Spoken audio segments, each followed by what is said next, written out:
जो भी उसे देखना चाहे, जो भी उससे बात करना चाहे, जंगल पहाड़ उजाड़ों में जाने की जरूरत नहीं, कपड़ा लत्ता बदलने की जरूरत नहीं।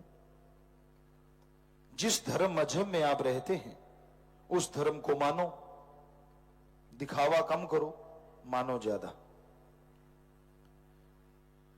क्योंकि धर्मों में सुबह शाम भक्ति इबादत का नियम है।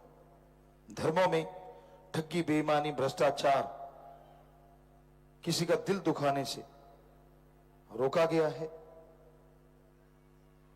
बेहद स्वार्थ में डूब जाने से रोका गया है। हर तरह के नशे से, हर तरह की तकरार से, निंदा चुगली से रोका गया है।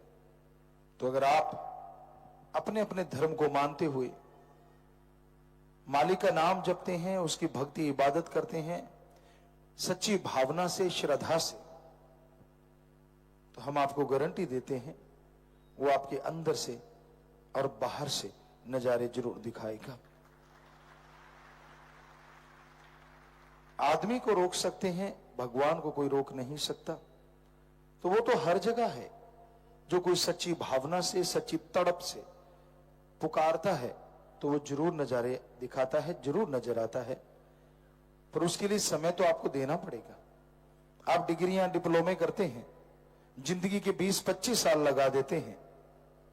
क्या भगवान के लिए 20-25 महीने नहीं लगाने चाहिए? क्या उसके लिए थोड़ा सा समय देना नहीं चाहिए? कितने साल लगाने के बाद भगवान के, कहने का मतलब डिग्रियां हासिल होती हैं। आप कितने साल लगाते हैं? कोई 20 साल, कोई 25 साल जिंदगी के, तब जाके आप मास्टर की डिग्री या कोई डिप्लोमा या डॉक्टरेट की डिग्री हासिल करते हैं। जब एक छोटी सी डिग्री के लिए इतने साल लगाए जा सकते हैं, तो क्या भगवान के लिए आपने कोई सर्च किया है, रिसर्च किया है? क्या टाइम दिया है? नहीं दिया तो आप कैसे कह सकते हैं कि भगवान नहीं है, अल्लाह नहीं है, वाहिगुरु नहीं है?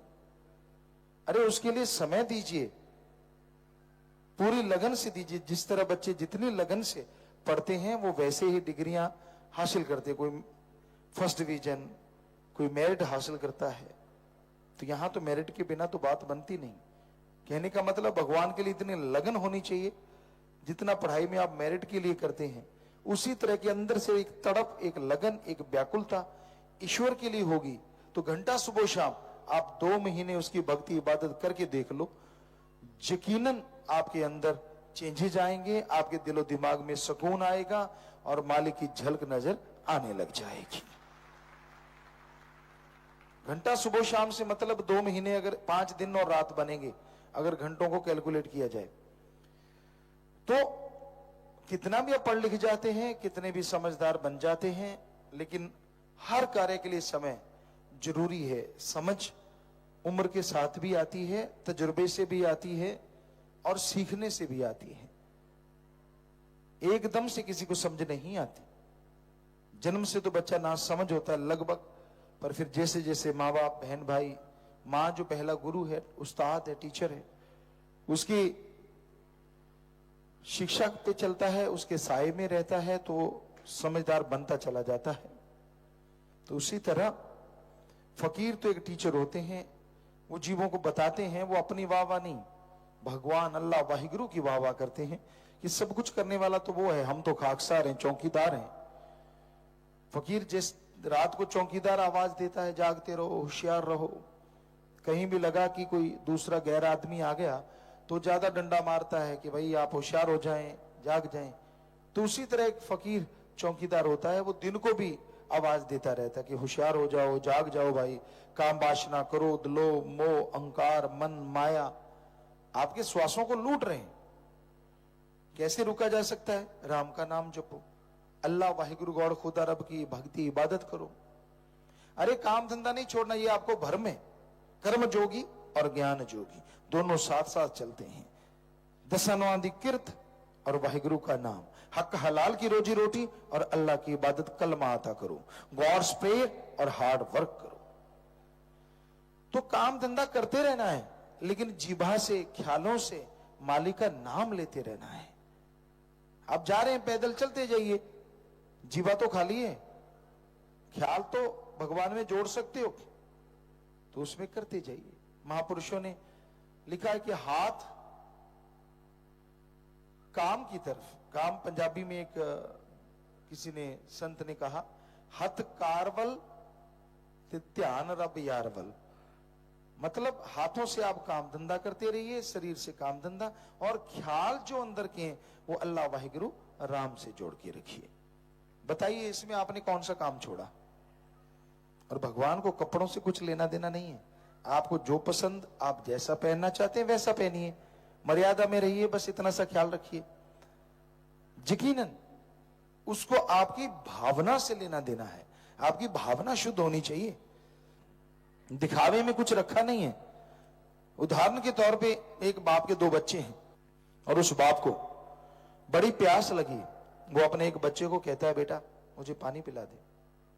कहता है, पिताजी आप मेरे बहुत अच्छे बाप हैं, मैं आपसे बहुत प्यार करता हूं, बहुत मोहब्बत करता हूं, ये है वो है।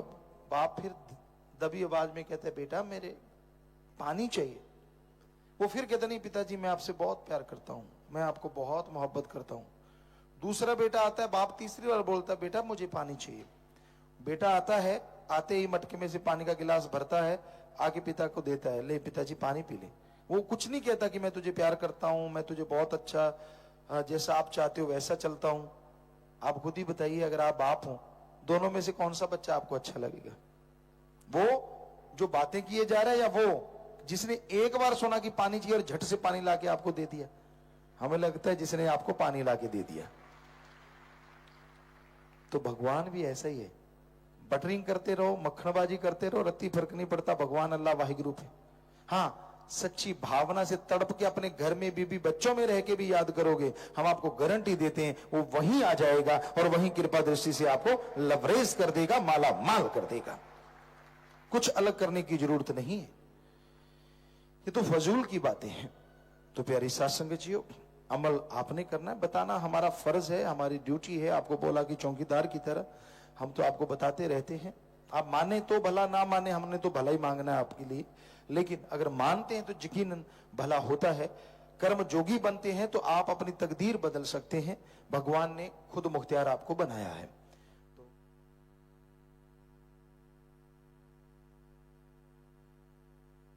आज सत्संग निम्नलिखित पठन करना चाहती, किसी के गलत काम में कभी किसी का साथ नहीं देंगे, किसी के गलत काम में किसी का साथ नहीं देंगे। बहुत बड़ी बात, बहुत ही अच्छी बात, और कोशिश करना कि उसका गलत काम छूट जाए। सो ये भी एक आप इसमें साथ में जोड़ लें। सो नारा लगा के हाथ नीचे कर लो, मालिक बहुत खुशियां दे, नए नए खुशियों के समुद्र भेजे। प्रसाद लेना, आशीर्वाद बच्चों, आशीर्वाद आशीर्वाद।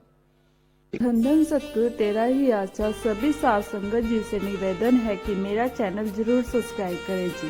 धन धन सतगुरु तेरा ही आसरा।